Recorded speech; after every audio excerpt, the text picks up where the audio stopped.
मुझे नहीं लगता हमें सरप्राइज़ होना चाहिए. ये तो उमर साहब के लिए, उमर अब्दुल्ला के लिए सरप्राइजिंग होगा. मेरे लिए और कश्मीरी यूथ के लिए सरप्राइजिंग नहीं है. हमें पता था इंशाअल्लाह अल्लाह ताला उनको इज़्ज़त देगा, इज़्ज़त दी है. और मैं तो बोलता आया हूँ, उनकी रिहाई के लिए बोलता आया हूँ, उनके आयाल के लिए बोलता आया हूँ. तो इंजीनियर रशीद साहब ने ये आज ओथ उठाया है, ये फ़ख्र की बात है. और इंशाअल्लाह हम अब उम्मीद करेंगे कि वो रिहा हो और अपने लोगों की नुमाइंदगी करे और आगे बढ़े. एक MP की हैसियत से अल्लाह ताला ने उसको इज़्ज़त बख्शी है.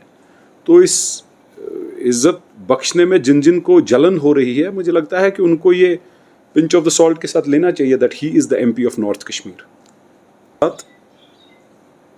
काफ़ी चीज़ें नई देखने को मिली हैं. इंजीनियर रशीद साहब का तो सरप्राइज़ नहीं है, डॉक्टर महबूब बेग साहब का सरप्राइज़ है. डॉक्टर महबूब बेग जो ऑर्गेनाइजेशनल जनरल सेक्रेटरी, बड़े अल्फाज होते हैं ये तंजीम में, organisational general secretary of PDP, वो एक बयान देते हैं कि हक खान साहब इनएक्टिव थे. हक खान साहब इनएक्टिव थे. हक खान साहब जेल में नहीं थे, इंजीनियर रशीद जेल में थे. हक खान साहब ने, मुझे नहीं पता कौन सी इनएक्टिविटी बोलते हैं, अगर आप लोग न होते, मीडिया बरादरी न होती, हिंदुस्तान टाइम्स न होता, हिंदू न होता, GK न होता, डेली एक्सेलशियर न होता, KNS न होता, ये सब अखबार नहीं होते, KNB न होता,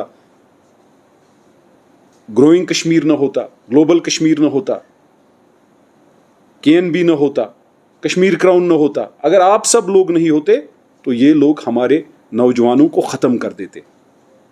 5 नवंबर, 6 नवंबर, 7 नवंबर, आप गूगल कीजिए, लिखिए हक खान रिजाइन इन PDP. 5 नवंबर 2022, 6 नवंबर 2022, 7 नवंबर 2022, हर जगह आपको दिखेगा हक खान क्विट्स. और रीजंस देता है वो, नेशनल मीडिया में भी देता है.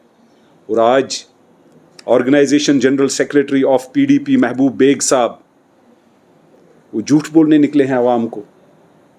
पहले हक खान साहब दिल्ली गए, दिल्ली से किन लीडरान से मिले, कौन कौन साथ था, तब एक नारा देने निकले थे, वो बाजी चली नहीं.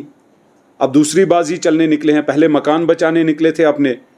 हक खान साहब का पैसा किसके पास है, जो मुंह में क्या, किन के साथ वो क्लेम कर रहे हैं, कितना पैसा कर रहे हैं, अरे सब जानते हैं. मैं हक खान साहब के ट्रैवल डिटेल्स और अकोमोडेशन की डिटेल दे सकता हूँ. ये हमें गुमराह करेंगे, हमारे नौजवानों को गुमराह करेंगे. आज इस थाली में होते हैं, फिर उस थाली में होते हैं, हमें समझ नहीं आता है. मेरे कुछ दोस्त भी हैं, बोलना नहीं चाहता हूँ, लेकिन महबूब बेग साहब, मुझे लगता है महबूबा जी की इज्जत कुछ लोग करते हैं. उनकी स्ट्रगल, उनके बुरे वक्त में महबूब बेग साहब उनके साथ खड़े रहे, उसकी सराहना करते हैं हम. लेकिन गुमराही के लिए हम आवाज़ उठाएंगे. हमारे नौजवानों को गुमराह करना बंद करो. हमारा नौजवान तर्जुमान है. बाज आ जाओ. ये जो थाली के बैंगन हैं, इनको बाज आना चाहिए. हक खान साहब ने रिज़ाइन किया था. महबूब बेग साहब अपील कर रहे हैं कि ये इनएक्टिव थे, अब एक्टिव हो जाएं. हक खान साहब नहीं कह रहे हैं. ये तो गलत है. कितना धोखा दोगे. मैं महबूबा मुफ्ती जी से सवाल पूछना चाहता हूं. मैंने ट्वीट के जरिए भी पूछा है और पूछता रहूंगा. महबूबा जी, आपने हिम्मत की खड़ा होकर रही आप, जब आपके ये थैली के बैंगन सारे भाग गए. आप हक खान साहब के बारे में क्या बोलती हैं? क्या उन्होंने नहीं छोड़ा था? क्या महबूब बेग का स्टेटमेंट सही था कि ये मिस इंटरप्रेट मीडिया ने किया था? हक खान साहब से बेहतर तो मुझे लगता है वो बशारत बुखारी साहब हैं. PDP में थे, NC में गए, PC में आए, फिर वापस NC शायद जाना चाहते थे, कांग्रेस जाना चाहते थे, बीच में PDP चले गए. चलो, जो है वो है. सीना ठोक के किया ना. अरे हक खान साहब और महबूब बेग साहब कौन सी सियासत चला रहे हैं? मैं ये कहना चाहता हूं कि ये जोकरों का कारखाना छोड़ दे. लोग समझ चुके हैं. मुझे पूरा यकीन है कि लोग इन जोकरों को कोई एतमाद नहीं देंगे.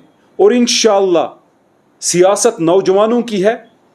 इनकलाब सियासत, जो मैं कहता आ रहा हूं, इनकलाब आएगा. जब मैंने बोला, बार बार आपके जरिए बोला, जिस दिन लोग वोट डालेंगे, खानदानों की जमानत जब्त हो जाएगी, खानदानों का एड्रेस नहीं मिलेगा. हो गया वो नॉर्थ कश्मीर में. नेशनल कॉन्फ्रेंस के सबसे बड़े लीडर ने हार गया ना 2 लाख वोटों से. यही हाल अब असेंबलियों में होगा, यही हाल इन सब का होने वाला है। इंशाअल्लाह तब्दीली और इनकलाब की ओर हम आगे बढ़े हैं। महबूब बेग साहब जैसे लीडरों को मैं ये बोलना चाहता हूं, मेहरबानी करके आप क्लियर कीजिए। अगर आपका ये स्टेटमेंट नहीं है तो उस मीडिया हाउस से मैं बोलना चाहूंगा कि आप मिस इंटरप्रिटेशन मत कीजिए, मगर अगर ये है तो गुमराह करना बंद कर दीजिए। और बाकी जो ये जोकर घूम रहे हैं मार्केट में, इनकी परफॉर्मेंसें क्या रही वो हम सबको पता है। और इंशाअल्लाह आप ये चीज देखोगे कि अब की बार नौजवान जो है, नौजवान आगे निकलेगा और इंशाअल्लाह तर्जुमान बनेगा। उसमें हम रहमो करम पे हैं बीजेपी और इलेक्शन कमीशन के।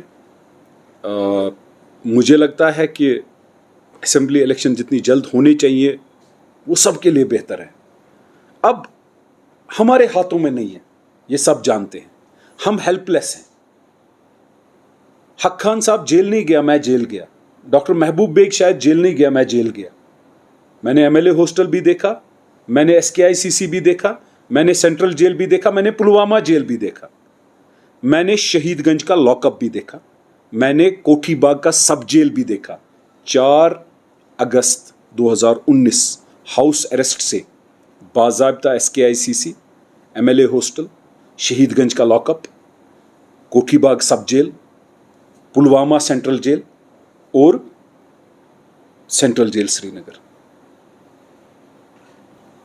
बेशक चाहते हैं कि इलेक्शन हो, बेशक हम गुजारिश कर सकते हैं और उससे ज्यादा कुछ कर नहीं सकते हैं, क्योंकि हमारे ये जोकरों के जो दलाल बैठे हैं, आज एक अलायंस का नारा निकालते हैं, कल दूसरा निकालते हैं, आज एक ग्रुप के साथ उठ के दिल्ली जाते हैं, एक नैरेटिव बयान करते हैं, फिर दूसरा नैरेटिव खड़ा करते हैं।